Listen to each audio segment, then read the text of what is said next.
Hey guys, it's time to go grocery shopping. If you guys haven't gone back and seen video 1 or 2 on how to start your grocery shopping list and then also how to get the amounts of foods you need on that grocery shopping list, please go back and watch those videos. But today what we're going to cover is we're at the grocery store. What do we do?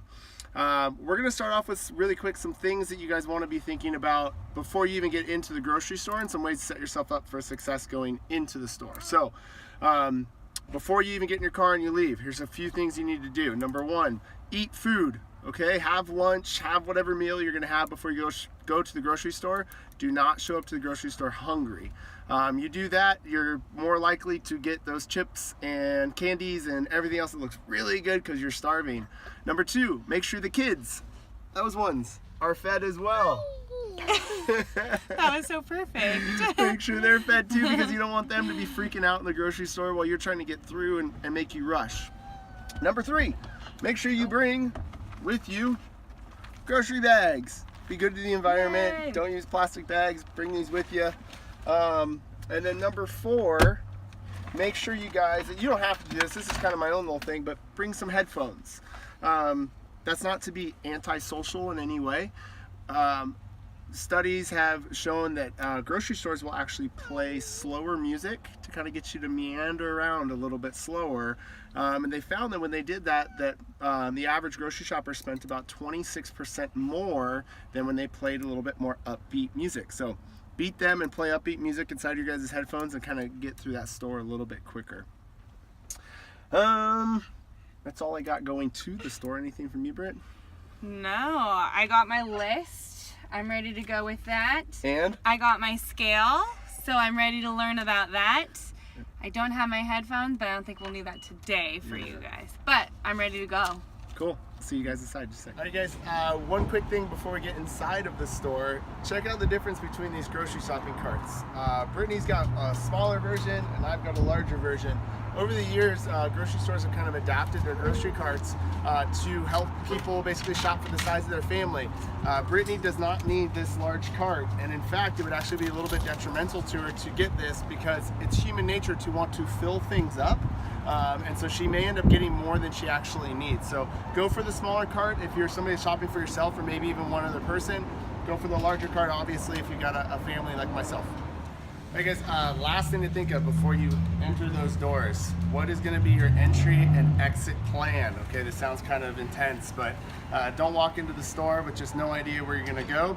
My entry plan is always to go to the veggies, the protein, and then the fats, and then I leave the store. So make sure you guys know where you're going in the store, how your store is laid out, so you don't waste time or anything like that. Another thing to think of too is hours of operation and the busy time. So usually anywhere from about 8 a.m. to around 10 a.m. is going to be pretty busy. You've got a lot of people just drop their kids off at school and now they're going to go do their grocery shopping. Also on lunchtime, so from 12 to 1 is going to be another busy time, and then about 3 to 6 or 7 or 8 p.m. depending on the population of your city is also going to be another really busy time. So if you can avoid those times, that's going to be very good for you. So let's head on inside and let's get our stuff. All right guys, meet Philemon. Hi. This is Junior's dad. If you guys have been with us for a while, he's the head of produce here at Nob Hill. And I was just asking him, hey, when do you guys restock your stuff? And he has some pretty awesome stuff to say.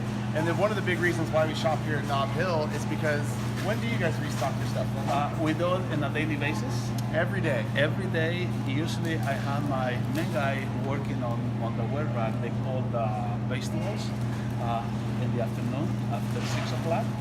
We restock fresh, okay? We clean our cases and we restock our items. So that's what we do through the night. So every morning it's fresh and full and ready to go. Awesome. So if you guys are looking for really fresh stuff, obviously Nob Hill's a place to come, but specifically early in the mornings, because every night they restock all of this stuff for you guys. So thank you. All right. Oh, you're much. welcome. Yeah, I appreciate it. You coming. And welcome and thank you. Yeah. You guys just grabbing some lemons. I could grab some bags for this, but why, right? When I get home, I'm gonna just wash this stuff anyways. Probably throw that bag away. It's just a waste. So when you guys are getting your produce, don't worry about grabbing bags. Just toss it in the cart. So one thing that I get questions on a lot is whether I should buy organic or not. I say if it is in your funds and you can totally do it, awesome. You should totally go organic because they won't have as many pesticides on them, healthier for you in the long run.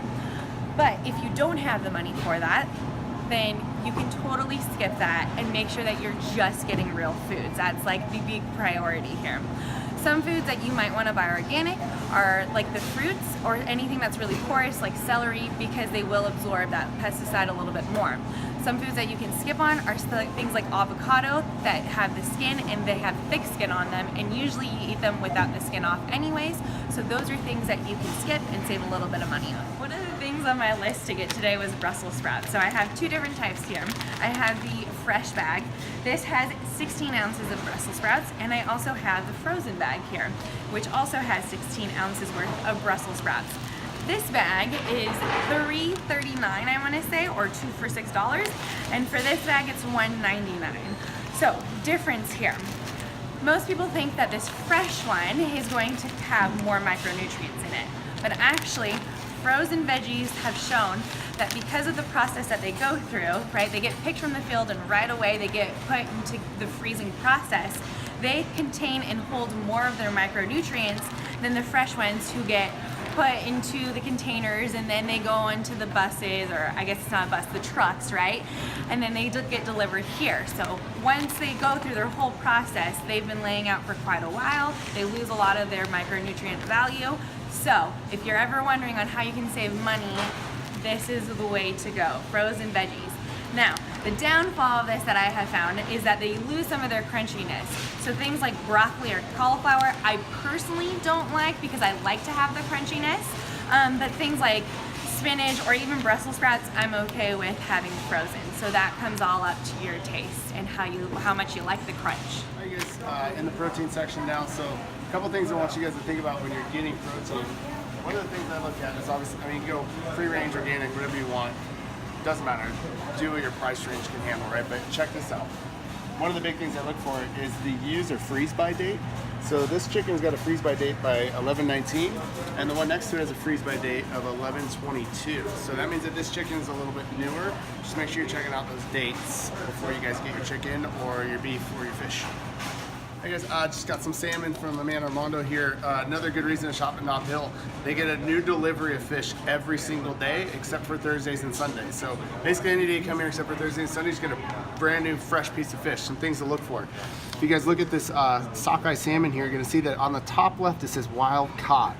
Same thing with the Dover wild caught, that's good stuff, and then rockfish wild caught, great. But check this out, a lot of people get confused with that, and fresh Atlantic salmon, go down a little bit further, you're gonna see farm raised right next to that. That's stuff we wanna stay away from. So keep your eye on not the word fresh, but the word wild caught. All right, you guys, this should be basically your last stop in the grocery store. We've got butter here on the left, and if you turn around Adelina, we got our eggs here on the right. Now check it out. Grocery stores are smart in the way that they lay their stores out. If you think about it, you start all the way over at the produce section, right? And as we progress through the store, the types of foods kind of get a little worse, right? You get through the middle aisles, you kind of have like rice and stuff like that. And then once you start getting past like the detergent and the bleach aisle, all of a sudden everything turns into like processed carbs, chips, sugar, sodas, and then what's all the way at the end? The alcohol, like the worst stuff, right? So try to keep yourself from ever going past this point in the store. That'll help you out a ton. All right, guys, let's talk about how to read food labels and ingredients. It's a law that you have to list your ingredients by the amounts of what's in the actual soup. So let's take these barbecue sauces, for example. We have a Sweet Baby Ray's and then this bone sucking sauce, right? If we look at the first ingredient on the Sweet Baby Ray's, it's high fructose corn syrup, meaning that is the biggest amount of ingredient that's inside of this is high fructose corn syrup. If you turn this one around and look at the ingredients, you have tomato puree is going to be the first one, apple cider vinegar is the second one, honey is the third, molasses is the fourth, yellow, and I'd have to work my way all the way down here at the bottom till I get to anything I can't really understand. So when you guys are going to get something as simple as like barbecue sauce, a quick look at the labels will determine on what you should be going for. So make sure that first ingredient on there isn't something like high fructose corn syrup or sugar. Go for something that sounds like tomatoes or apples. That'll help you out too. if you guys are looking to kick the soda habit, here is your ultimate cure. It may not taste as good right when you start drinking it, but it'll be a good replacement for you. This stuff is gold, you guys. LaCroix. So tons of different flavors, but there's really nothing in it, you guys, besides just some sparkling water and some natural flavors. So if you're trying to kick that soda habit, this is your best friend right here. All right, guys. Great. Shopping's out of the way. Let's talk about like some serious stuff. Like, what are some snacks that you guys can keep in your car or at your desk for long periods of time that aren't going to go bad, right? There's a reason why this stuff is right across from this stuff, okay? They're smart the way they lay out these grocery stores. They understand that the people that are shopping for Coca-Cola are also going to be the people that want this stuff. And the reason why that's so true is this stuff is laden with sugar the same way that that stuff is, okay? That's why we don't see a bunch of apples and broccoli on this side of the soda, because people who are shopping for soda are not looking for apples and broccoli, okay? They want this kind of stuff. So if you are gonna get some stuff that you gotta keep for a while, some choices you can make. There's some jerky choices, we'll go over that in a second, but I'd go with this, like a Larabar versus something like a Cliff Bar, where people will think, oh, Cliff Bar, it's healthy, you know, whatever, and it's just really good advertising that's making you think that. If we look at the ingredients in a Larabar, the first 3 ingredients are dates, peanuts, and semi-sweet chocolate chips, okay? There's only 2 other ingredients after that, so we have 6 total ingredients going into making this, versus a Cliff Bar. The first thing that's listed here is organic rice syrup. So the most that is in this is basically sugar. It's just a bar of sugar is what you're eating, okay? So now, are dates sugar? Yes, they are, but at least they're a whole food that was turned into this, not sugar that was turned into a whole food. So think about that when you guys are going for bars, okay? Okay guys, so another snack choice is beef jerky. It's an obvious choice, but what kind do you get, right? I've got an Oberto beef jerky here, and then this is an AJ's. I've never seen this before, but Montana Bananas beef jerky blend. So again, what we're gonna look at, you guys, is just the ingredients list. Beef, brown sugar, water, more sugar, agave syrup, more sugar, spices, and then finally at the last part is some beef stock.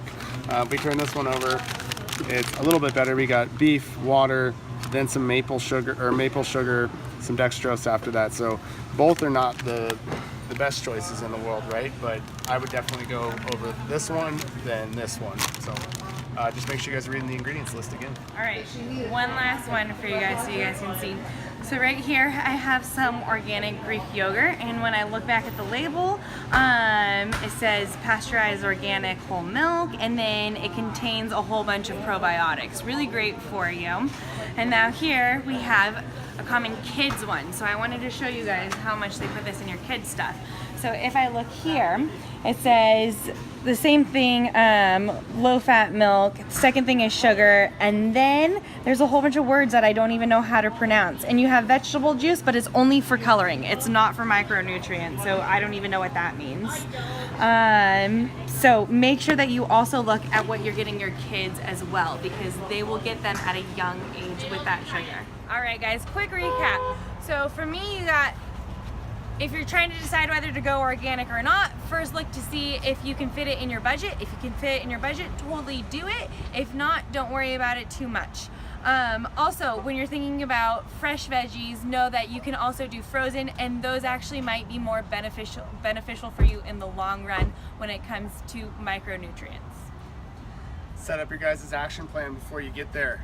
If you haven't watched our first video on how to get your guys' grocery shopping list ready, go check that out. The amounts that you guys need. Clear out your guys' fridge before you come. Go through your pantry. You don't want to be buying 2s or 3s of stuff you already have. Grab some headphones, get some good tunes on there, and know your action plan when you guys get into the grocery store. We'll be doing a Q&A on this coming up this week. I think what I'm going to do instead is just a live Instagram Q&A. So if you guys want to just like put your questions on there, that way we don't have to be at the gym until 9 o'clock at night. Yeah. I think that'll help everybody out a lot. And let us know if you guys have any questions about anything. I'll be coming out with the next video next week. Last thing I got, guys, integrity. Don't be a douchebag. Put your grocery cart back where it goes.